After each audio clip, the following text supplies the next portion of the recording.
Hello, welcome to Sunday Comic Investment Chat. I wasn't sure I was gonna run a show today, but given what happened in the stock market this past week, I figure it is a good time to continue talking because my main goal for this series of chats not specifically talk about any books, but more about the concept of investing because a lot of people want to invest in comic books, but ultimately, in the long run, many people will also invest in other things like the stock market, real estate, many other area, and many of these assets share similar traits. So understanding how to approach investing um, in general, I think is a good idea. It's early. It's 8:30 Florida time. It's a beautiful day here, nice and cool, bright and sunny as you can see. Compared to last week, I think it was kind of gloomy. Just to recap, last Sunday I mentioned that I bought some SPY, which is the ETF for the S&P 500. I bought some of that at 265, some more at 263, and then earlier this week when the market rebound a little bit on the early part of the week, on Monday and Tuesday, I sold some of that at 267. So I made some money. In hindsight, should I sold everything that I bought the week before at 267? Yes, but I did not because as of right now, the S&P is down hard by the end of the week. And I think the downtrend, the path of least resistance is down. Okay, so if anyone asks me right now, where do I think the stock market is going to go this week? My answer is most likely down. Hey, if I'm wrong, I'm fine with that. I make money. Um, but I think it's going to go down. That's why I did not buy more. I did not buy back the things I sold at 267. Okay, I could have buy, you know, many things 2 or 3% lower, but the stuff I sold last week, I think the right choice in hindsight was do nothing. Let the market drift lower and do nothing because the path of least resistance is down. Speaking of a down market, for those that pay attention, you know, about 6 months, maybe 7 months, I need to go back and check. About at least 6 months ago, I made a video on my channel that talk about the hobby, the comic book market, how things are going really well because of the foreign money. Okay, because how strong the demand was, the key word was overseas, how strong the demand was overseas. That has changed. Okay, that has changed. For those that follow the stock market, um, especially overseas, it's bad. The U.S. stock market in general has declined 11 to 12%. Okay, for the S&P 500, the Dow about the same. The Nasdaq, I believe, is near break even for the year. Okay, near break even for the year, something like that, on top of my head. But do you know? Do you realize that the Chinese stock market has crashed 20 plus percent over the past 8 9 months? Yeah, over 20%. They had in investment term, anything that decline more than 20% is considered bear market. So they are going through a serious bear market. The entire world stock market, whether European, South America, US, Everybody is in correction mode, declining near 10%. When it comes down to China and other Asian market, even worse, 20 or more percent. Yeah, put that into context. Can you guess what happened to the demand of comic books overseas has been in the past 6 months?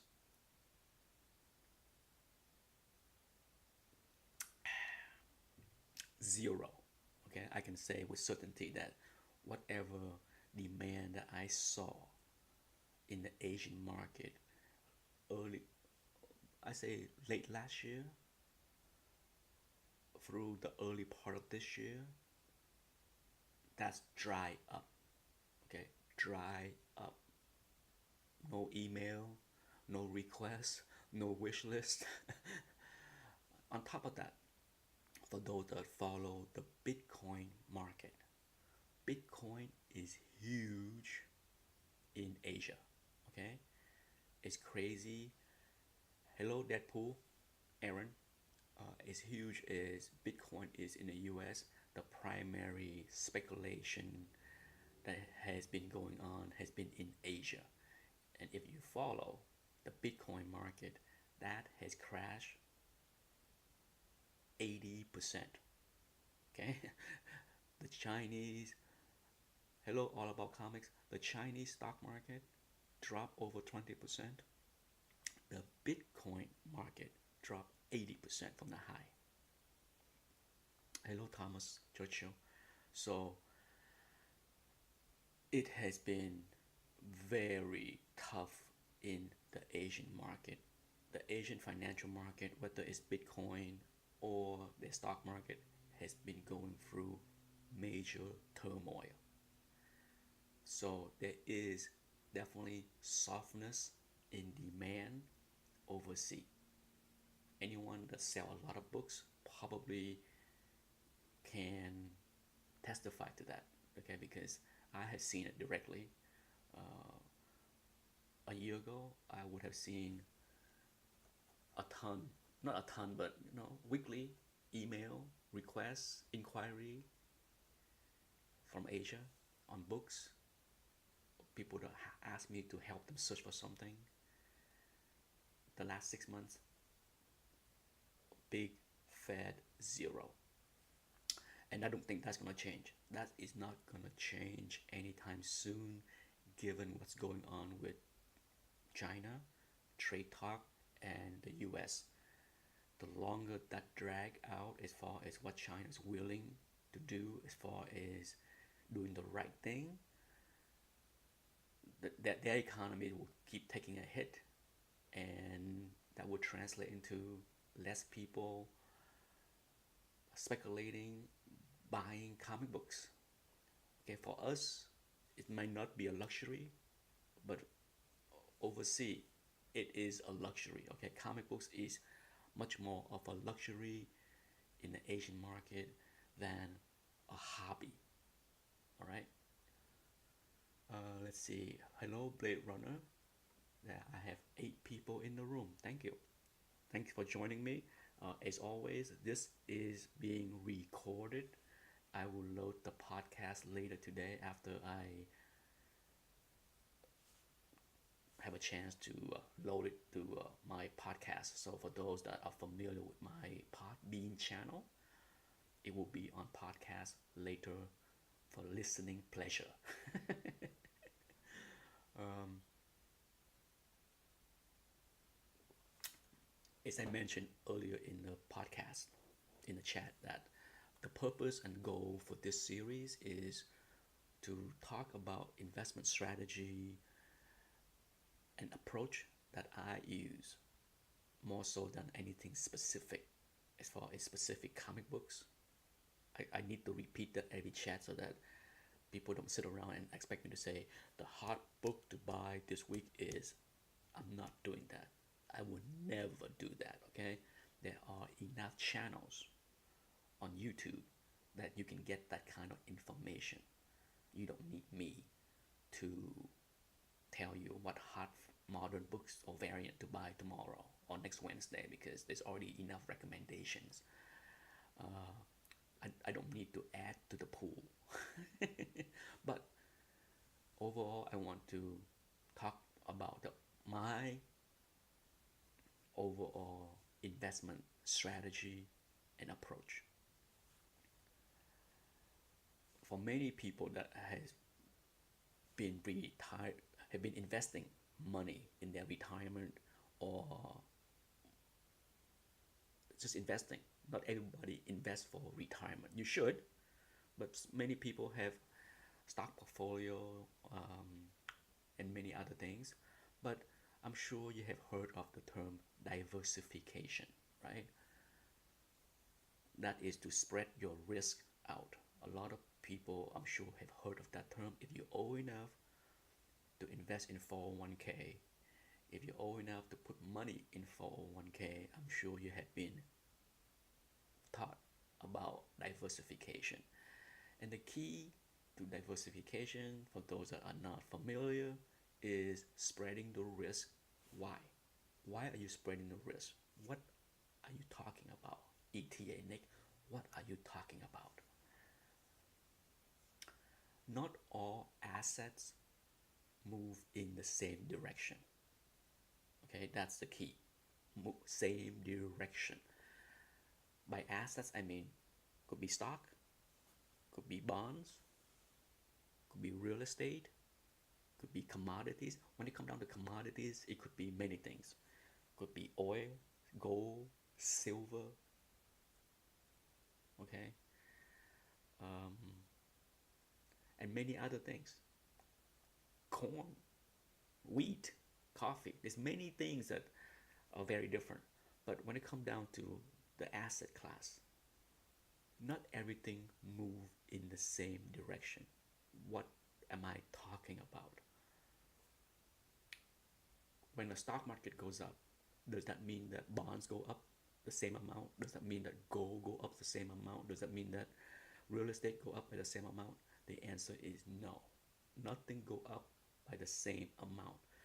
If the stock market go up 10%, does not mean that the bond market is going to go up 10%. Does not mean that gold is going to go up 10%. They all move in different ways. Okay? And one of the terms that I harp on constantly when I was in the business of managing money for other people, is correlation. What is the correlation between the assets? I'm going to try to be as quick and painless as I can. Hello, Scott Farr, with the explanation of this.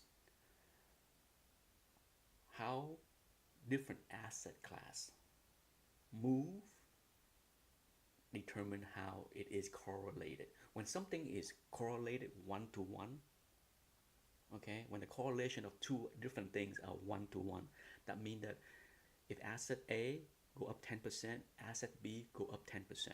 Okay, that is a correlation of 1. Diversification is not that. You do not diversify your asset by buying two different things that move exactly the same. You might as well buy just one. Okay, there is no benefits to use two different assets. Now, why do you diversify? Why do you need to diversify? What happens if one asset class go down? It would be nice if another asset class go up, right? That's what you want to see. That's why people diversify. They invest in different things. They hedge their portfolio. They hedge their investment so that if something go down, something else might be going up. Not everything go down and up in the same direction. If you own everything that go up and down in the same direction, it is great in an up market. But what happens when there is a down market? It's ugly, okay? People that invest in an asset class that move in the same direction often suffer the most pain when bad things happen. Because when everything moved in the same direction down, you are in big, big trouble. Trust me. Okay, trust me. um, Big Glenn Cokefield, hello. New name in the chat room. Go School, hello. Yes, for those that was aware of the charity auction last night, I highly recommend that you tune in. I believe this afternoon. I don't know on top of my head for those in the chat room if you know when the auction will kick off for today. Let me know so I can announce it. Yes, I was second in line yesterday to go through the charity auction, and I'm happy that somebody bought the book that I donated. I have not packed it up yet, but I will pack it up and ship it out tomorrow. Yes, Scott said 5 p.m., 5:30. So most likely I will pop in to check out what's available and give support. There was a lot of people. Give me a second. Let me talk to my son. He just got out of bed. I just heard him.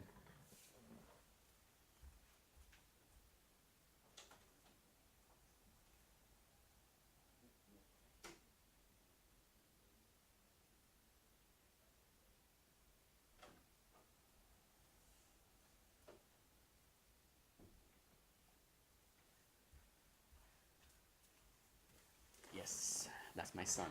He's Anthony is very regiment in that he's usually very it's easy to know when he's gonna wake up. Usually between 8:30 and 9 a.m. That's why I start the chat at 8:30 because I figure even if I'm talking loudly, he's near the point of waking up, so it's not a big deal. Yeah, yesterday, I know at one point there was, well, from the very get go, there was over 100 people for the most part, from what I can remember, and you know, it's a good thing. I'm glad to see the widespread participation of many people, including folks that are not on YouTube often. There's a lot of people, I guess, from Facebook as well as Instagram. There's a lot of great stuff. I mean, there was a Batman Adventure 12, mid grade, and there's some big item. I saw a few items that went for a couple $100. So, yeah, mine was nowhere near the big ticket item, but I'm glad somebody wanted, and I will be shipping it to New York. It's gonna go to New York. Back to my yapping on asset diversification. Now, for me, I own, of course, real estate, this house. I own some bonds. I own a bunch of stocks. I put a lot in cash because, when it comes down to tough time, especially now. Okay, this past whole year, this past entire year has been very tough as far as the stock market.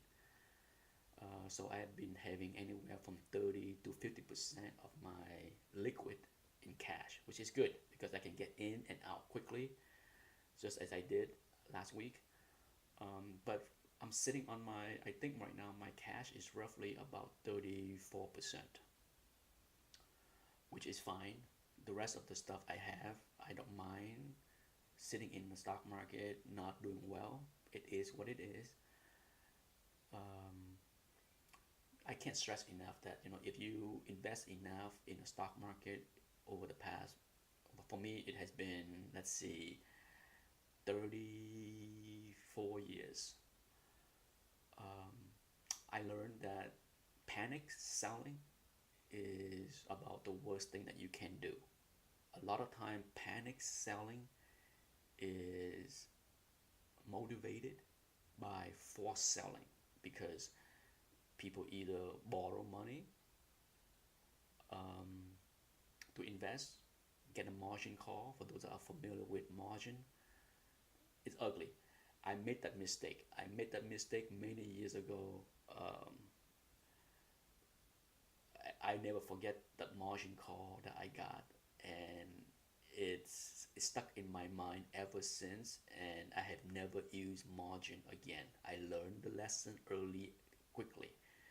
I can tell you exactly when it was 1991, early 1991. Uh, Quick story. I had about 35,000 in my stock trading portfolio, and I was doing really well. So, as always, when people are doing well, many people will get overconfident, and I start to leverage up.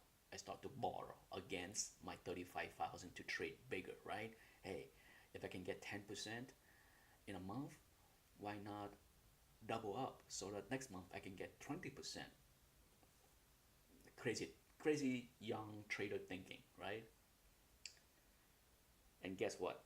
I remember putting in, this is the good old days, okay? This is 1991, early 1991. I was on vacation in Hawaii, okay? My first vacation in Hawaii to visit my brother. So this is the early days. There's no internet, there's no online trading. You had to call your broker to talk to a broker to place a trade, right? So here I am making a bunch of trades before my trip, 2 weeks, 2 weeks trip to Hawaii. And I flew to Hawaii. My brother was living in Hawaii at the time. So I flew to Hawaii, having a good time, great time. Halfway through my vacation, 1 week into it, out of nowhere, I got a phone call from my housemate. At the time, I was living with four other people in Boston, and somehow my broker called the house in and asked to talk to me. My housemate say, "Oh, he's not here. He's in Hawaii," and they called me to say, "Is it okay to give him your phone number because he sound serious? Something serious is going on." So of course I called my broker back right away, you know, and he's just like, "Dude, you had to send in, I believe something like 13,000. Your account is underwater because the stocks in your portfolio tank. You didn't keep up with what's going on. I was on vacation. I didn't read the Wall Street Journal. No such thing. So wham! Oh my God! So all of a sudden, instead of having $35,000 in my portfolio, I had to sell a bunch of stuff. I had to liquidate, fire sale, dumping everything, and I end up losing about half of that. After, by the end of the day, to satisfy the margin call, I had to blow out the entire portfolio and end up losing half of my portfolio. It was a painful lesson. It took me many months to grow that portfolio to 35,000, and literally in one day half is gone. And it taught me a lesson back in 1991 that it takes money to make money. When you borrow money to try to make money, this is the consequence, okay? Which go back to my old saying of it takes money to make money. And people's always just like, what are you talking about? Well, if you pay attention to that story, as well as paying attention to what happened in the real estate market in 2006, 2007, you understand. Borrow money, buying something can be very dangerous because when bad things happen, you can get hurt seriously. So I learned not to borrow money to try to make money. No, that day is long gone for me. Um, but back to correlation, I always veer segue into many different things. But one thing about comic books that I think is yet to be determined, because the comic book market is still fairly young, okay? For, in the grand scheme of things, as far as whether you want to compare it with other investment things like oil, gold, silver, stock market, bond market, the comic book market is fairly young. Fairly young. Sure, the hobby has been around for uh, 70 years, 80 years. But as far as people taking at this assets as a serious vehicle for investment, it's fairly new. It's like not more than 10 years, okay? At the most, maybe 15 years. 20 years ago, people wasn't looking at like, oh, I'm gonna buy an Amazing Fantasy 15 as an investment. Not 20 years ago, okay? Maybe some people did, but I certainly did not even think, back in 19, if we go back 20 years, certainly I was in the stock market investing in 1998, but the thought of thinking about comic book as a long-term investment was nowhere in the realm of my brain. Okay, so, and I'm sure many people would agree, because if people didn't think or know that this hobby would turn into some kind of big money investing vehicle, everybody would be holding on to their silver age keys back in the 90s, early 90s, late 90s and 2000, right? Why would people be selling them left and right in the past 20 years? Because many people keep saying it's too hard, it's too high, it can't go higher. Like I said, this hobby has made a lot of people look very foolish in the past 20 years. A lot of people. A lot of people have sold many things at a fraction of what they could have if they hold on to something even 5 years later. So it has proven many people wrong. That's why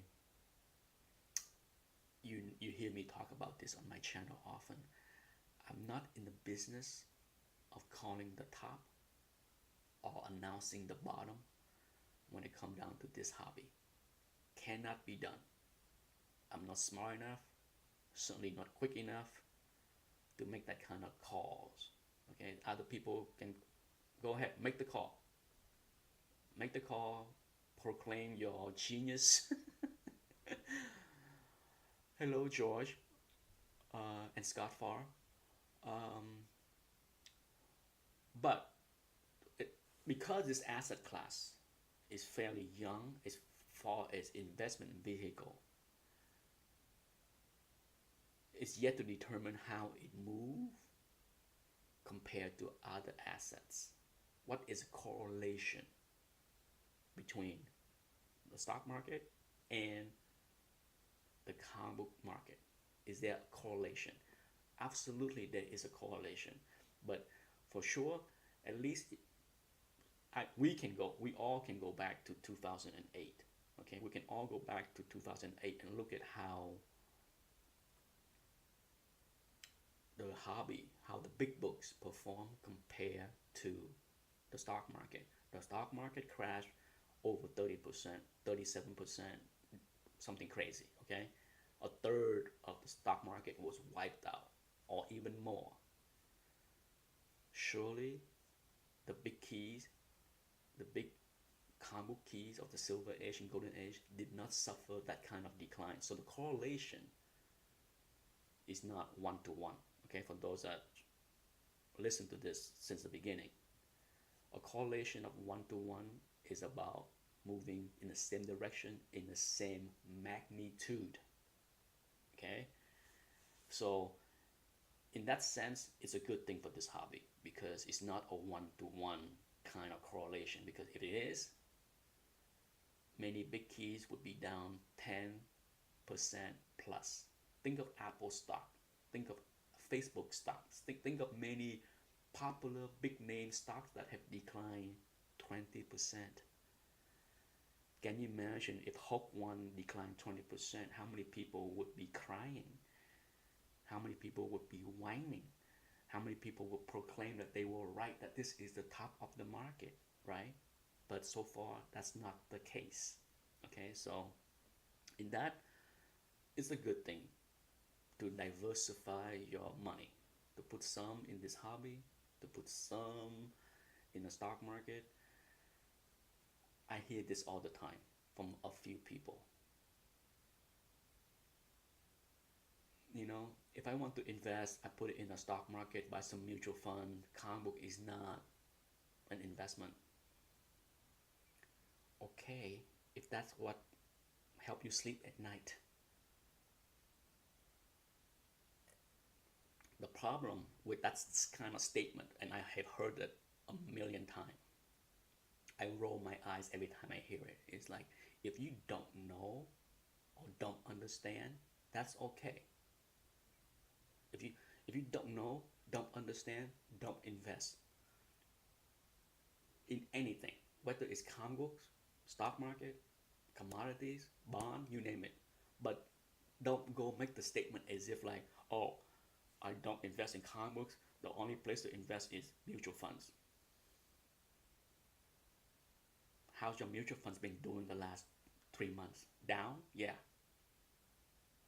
Okay. Yeah, you know that. Isn't People need to step back and I can't stress enough about educating yourself on the financial market. Okay? Putting money in the financial market like a monkey is not a strategy. That is a strategy that professional teach to monkey because they don't want to explain to the monkeys on how to invest. Oh, just put blindly 2% of your paycheck into your 401k into mutual fund because that's gonna be the best way. No, there's nothing wrong with investing in mutual funds, stock market, or whatever. But blindly, like a monkey, every month, no matter what is going on with the world, that's not sound financial advice in any way. Trust me, it's not. You know what it does, and is helpful, is it forces you to invest when the market is going down, because as we all know, when the market is going down, so many people are so afraid. They are so afraid. It's counterintuitive. It's counterintuitive for human. We see sales at the grocery store, we see sales at the comic book store, we run to it to buy. But when there is a sales in the stock market, people are so frightful. They don't want to put money to work when the stock market is down. That's why automatic investing like a monkey is useful in those situations. Okay? I'm not disputing that. But I am disputing doing that all the time, every month, as if like that is the only way to invest. No. There is ways to not invest. Sometimes not investing is winning. Okay? For those that did not put their cash to work 6 months ago, I'm sure they did not have to suffer the 10% pain. And now is the time to put that money to work. Okay? You don't have to be a genius to be a perfect timer. Just don't act like a monkey.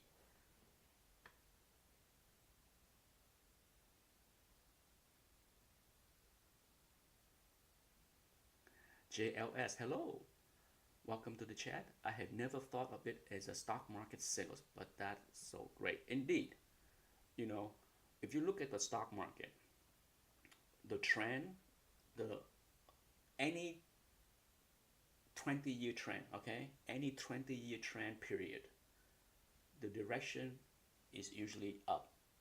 The question is how much up? Is it up over 20 years? Is it up 5% annually? Is it up 10% annually? Or is it up 20% annually? But over any 20 rolling time frame, you're hard to find where the stock market did not do anything for 20 years. So in general, a rolling 20 years, it is up. So if you can ride out the storm, you will be okay. For most of us that are, no, if you don't plan to die in 10 years or 20 years, then why is there panic? Why is there a need to be panicking? This is a reason why I stopped to be in the business of managing other people's money. I detest with a passion on talking to people off the ledge, because when the stock market is doing badly, when the stock market is up, nobody talk to me. Nobody's call me up to say thank you for job well done. I don't hear that. The moment that the stock market is down 10%, it's like hell. It's like, oh my God, what is going on? Why are you losing my money? Calm the F down, okay? But oh, I'm so glad. I was just talking to a friend, a portfolio manager, an asset manager that has hundreds of millions under his belt. Just last Friday, I spoke to him, and he was just like, oh man, this past month had been brutal because a lot of hand holding, a lot of people freaking out. It was not easy. Him and his son, partners in the business. They have a small investment firm right here in Sarasota, and he said that, oh yeah, it was tough. He said his son is like in his um, mid 30s, certainly not been in the business as long as he has. He's in his 60s, and he's like, yeah, I need to be around this past month to handhold the clients with my son because it was rough for them. People are freaking out because Apple is down 20%, and Facebook is down 25%, and it's tough. So I just laugh. I chuckle. I'm like, yeah, I don't envy you one bit. I wouldn't want to be in the situation because I've been there, done that, did not enjoy it one bit. Dave 0126, hello. Sale price on stocks are going to get even better next year, possibly. Possibly. So if, for those that are going to go back and listen to this chat, I did mention at the early part of this chat that the path of least resistance is down for the stock market. So as much as I'm sitting on roughly 34% in cash, I am in zero hurry to put my money to work yet. I'm not putting in like a monkey, automatic monkey, okay? Not doing that. There are plenty of time to put my money to work, and automatic deduction of my payroll into the market is not my recommendation, okay? JLS said that there is talk again that Apple might buy Sony. Apple is already high, but would you buy on that news? Well, JLS, if you pay attention, Apple has crashed hard. Okay, so would I touch Apple? Not right now. Not right now. I don't mind missing out if Apple will do well in the next few weeks, but my hunch is that there is room for Apple to go lower. If they are buying Sony, I don't think the market is going to react positively right away, because it's going to cost a lot of money. It's not going to be cheap, okay? And it has been proven, it has not been proven that anyone going up against Netflix has done well. It's too early. It's too early to see how Disney will do. It's too early to see how Viacom, CBS, and many, even AT&T buying Time Warner. It's way too early to see what they can do and what's the potential. Okay, so the market is not going to go out there and gung ho and reward Apple because it is getting into the studio business. I could be wrong.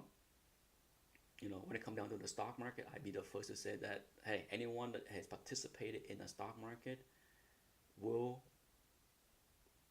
say that they have been wrong many times. You only need to be right more than you're wrong to be successful in the stock market. And that's my strategy. My strategy is, be right more often than being wrong.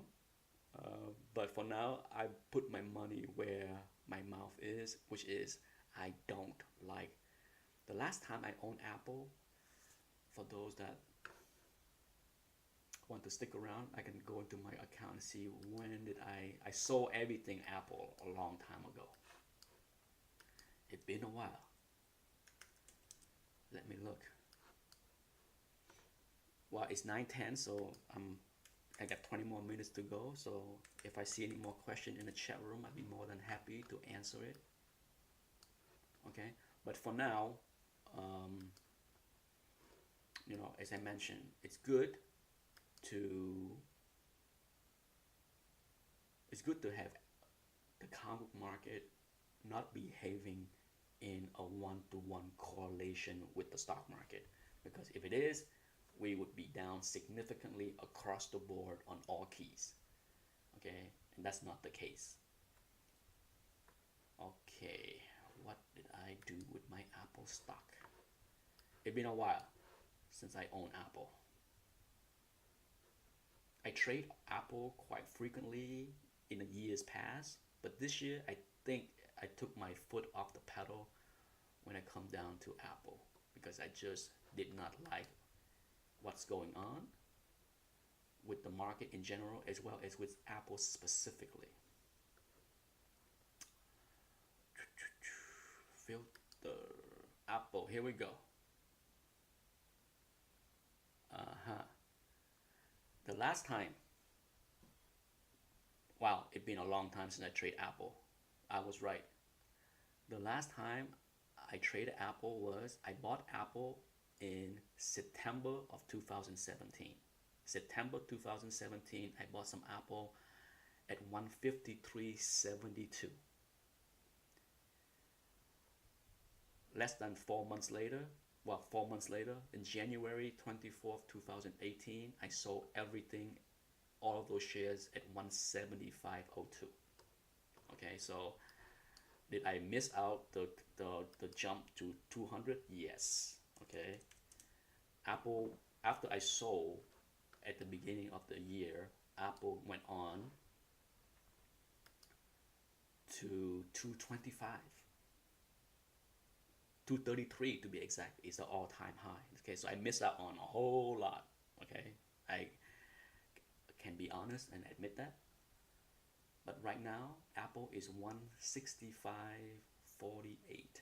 Can Apple go down to 153 again, where I bought it way back September 2017? Absolutely.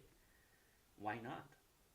If this market go down 5%, 10% from here, why wouldn't Apple hold up? Apple is not holding up. It's not gonna hold up, especially if the sales of the iPhone 10 prove to be very weak, as everyone is predicting. So there are room to fall, and I don't need to be there to catch the falling knife. Hello, Stephen Oates. You joining us near the end.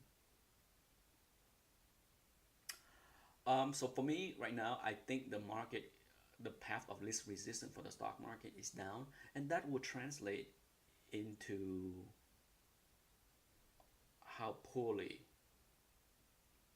the big books can perform in this hobby. Okay, because there is no disputing, for those that are gonna go back and listen to the early part of this chat, Asia market has suffered greatly. Okay, as bad as our stock market is doing, the stock market in Asia got hammered. Bitcoin got hammered. Both of those are very important to the hobby. Make no mistake, okay? This hobby is a hobby for many of us. It is a luxury to many people in Asia. Okay, it's not like people in Asia can go out there and buy an Amazing Fantasy 15 and think that is an investment. It is an investment, but it's also a big luxury item for them.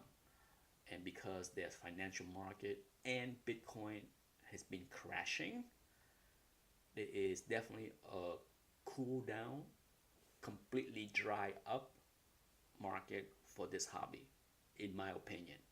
I would like to hear from other people that deal with selling to the Asian market. But for me, I can tell you the last 6 months, dry up completely. I don't get the email from Asia saying, I'm looking for Amazing Fantasy 15. I'm looking for Spider-Man 129. I'm looking for X-Men 1. No, they're not looking. No one's looking. Right now, they are watching the stock market going red every day and price of Bitcoin going from 15,000 to 3,000. Ouch. Okay, that's what they are focusing on. They're not focusing on keys. Um, but that's the hobby, you know. That's the hobby for you. If anything, it should remind people that what's going on with our current market has some correlation to what's going on around the world. Okay, I've been saying this for a long time. You can't approach this hobby in a vacuum. You can't approach this hobby as if like, oh, nothing else around the world, nothing else going on with the economy has any kind of impact or correlation to the hobby. I know people that think this way. They think that this hobby somehow is immune to what else is going on, to anything that's going on around them. How? How can you go and talk about this hobby, especially the big books, and think that it has no correlation to what's going on in the economy? These people just have 20,000 laying around to throw around for fun. It's crazy. It's crazy to, you know, if you don't understand, it's a different story. But to make statement as if like, no, there is no correlation. There is. Really? Go back to being a monkey buying the stock every week. It's not. It's just I detest. Okay, one of the reasons why I left the financial market is I detest how it tried to educate investors, because it dumbed down investors to a point where it make people turn into robots. Just invest every week, deduct every week. Why don't you teach people how to invest properly instead of turning them into monkeys?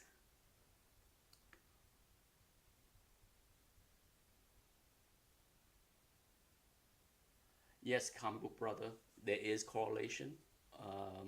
For sure, as I talked about earlier in part of the chat, there is a correlation. Thankfully, the correlation is not one to one. Not one to one. Okay, as I talked about before, a correlation of one to one, a ratio, correlation ratio of one. That means that you move in the same direction in the same percentage. Thankfully, right? Imagine if the stock market dropped 20%. Imagine if the stock market dropped like it did in 2008 when it dropped 30%. How many people is going to make videos on hotkeys if it dropped 30%, right? Thankfully, it did not drop 30%. It is not a one-to-one correlation. There might be one, 0.5, half. Like if the stock market dropped 30%, the big keys might drop 15, like half. That would be a half correlation, a 0.5 correlation. I'm trying to talk math talk without make it too complicated. Cryptocurrency, too scary for me. I can't do it. My nephew was playing around with that last year. When he was here, he was talking big about crypto. I'm just like, whenever I see a 21-year-old talking about something as if he know more about the financial market than me, no thank you. No thank you. Okay, I could be wrong. I'd be happy to stay out of that market and be wrong. Last I checked, he's no longer trading crypto. He's 22 now. And he lost enough money to say, it was hard to save up that 10 grand. It was not fun to lose 3 grand in crypto. When crypto dropped from 15K a coin to 3K, yeah, it's hard to be right when that happened. No matter how good you are of a trader, it's tough to make money unless you are a genius short, right? If you're a genius short, a short Bitcoin at the high at 15, 16K, you'd be laughing to the bank all the way. But it's not as if you can go out there and short Bitcoin that easily. Now you can, a little bit late. Comic book brother, people are spending more on miscellaneous goods. They are. I mean, the economy is slowing down, but it has not stopped people from shopping. That is the ultimate addiction. It's not about comic book shopping, it's shopping in general. It's an addiction of humankind of every shape and color and race. Okay, it is an addiction. We love to shop. Certainly, social media make that even worse because now we are bombarded with image. Oh my, I can't even log on to yahoo.com. I detest yahoo.com with a passion. Do I need to log on to yahoo.com and see what is going on with Kim Kardashian and all the stars and movie stars and rap music stars and what they're wearing, what's hot? It's the social media nonsense had reached the point of impossible for me. I go on the internet for very few things: comic books and stocks. But I avoid the social site like a plague. Okay, I avoid the social site like a plague because it's just pure nonsense, pure nonsense. We're down to the last 10 minutes. And as a reminder, I will put this on the podcast channel later whenever I have a chance to um, upload the audio. I don't think there's anything I need to clean up this week. It's been a clean chat. But for sure, as a reminder, don't forget there is a charity, the second part, the second portion of the charity auction from the Great Legend channel at 5:30 p.m. based on what I was told. I will be there probably after dinner. I might be late because that's about the time that I sit down and eat with the family and eat dinner. So most likely all about comics. Yes. Bye bye. Thanks for tuning in. Um, but I will be eating dinner. Most likely we'll be done with dinner between 6:15. Usually we eat dinner pretty quickly. I'm cooking some vaca frita for those that are familiar with Cuban food. Vaca frita, fried beef. Okay, I think frita is fry and vaca is cow, fried cow. I think that's the pure translation of that word vaca frita. So I have done that. I have cooked vaca frita on my Sunday cooking show last year, a while ago. So I think it was one of the very first thing that I shown people. We eat that often. We probably eat vaca frita once a month. So, but that's what I'm cooking. I took out the brisket to start cooking. Well, I took it out of the freezer to let it thaw, and by noon, it should be thaw enough for me to put it in the crock pot and slow cook it for 5 hours. And then when it's ready at 5:30, then we have vaca frita for dinner. But Thomas Churchill said, "Are you going to do any cooking shows in the future?" I don't know. To be honest, in all honesty, I don't know because it's hard for me to do. I cook a lot, okay, but a lot of the time, some of the things I cook take a lot longer than 30 minutes. So, if you're familiar with my cooking show, I tend to cook things that are very simple that can be done within 30 minutes or so because I don't want to run the live chat that much long. It's hard to cook and trying to talk to the camera and follow up with the chat. So it's hard for me to cook more complex dishes because it's just too hard to do that. I'm not cooking network star that can do both where I cook and entertain at the same time. I need to focus on what I'm doing. So That's the reason why I don't do a lot of live chat when I'm cooking something that might take me an hour.